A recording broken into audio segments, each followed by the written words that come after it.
তাহলে আপনি বলতে চাচ্ছেন পেট্রোলটা আসলে এলিয়েনদের মুখ? হ্যাঁ, এই জন্যই আপনি দেখবেন যে পেট্রোলের সেন্টটাই আলাদা, পৃথিবীর অন্য কোথাও আপনি পাবেন না এরকম সেন্ট। এই জন্যই দেখবেন এর রংটাও অনেকটা শুয়োরের মুতের মতন হয়।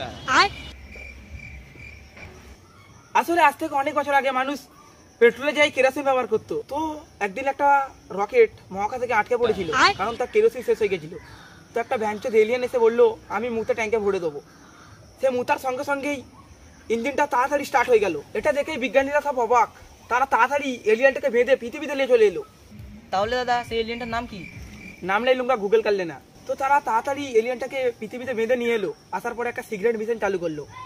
তারা তাকে জল খাওয়াচ্ছে আর মুতাচ্ছে, জল খাওয়াচ্ছে আর মুতাচ্ছে। তো সেই সিগারেট মেশিনের পর থেকে এলিয়েনটা চাইতো মাঝে মাঝে নিজের মুখ চেপে রাখার। তো সেই কারণে দেখবেন মাঝে মাঝে তেলের দামও বেড়ে যায়। তো এরকমই একদিন 1976 সালে টানা 3 দিন মুখ চাপে রাখার কারণে এলিয়েনের মূত্রথলি চলে যায়। তো সেই মূত্রথলিটা সেলাই করার জন্য বিজ্ঞানীদের টানা 6 মাস সময় লেগে, 6 মাস।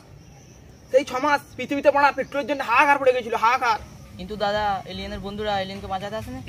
আপনি কি বড় পাগলা আছেন নাকি? আপনাকে তো বলছি এটা একটা সিগারেট মিশন। নাসা খবরটাকে এমন করে ছড়িয়ে রেখে যেন পৃথিবীর নিচ থেকে পেট্রোল আসছে। কিন্তু দাদা আপনি কি করে জানলেন? হ্যাঁ হ্যাঁ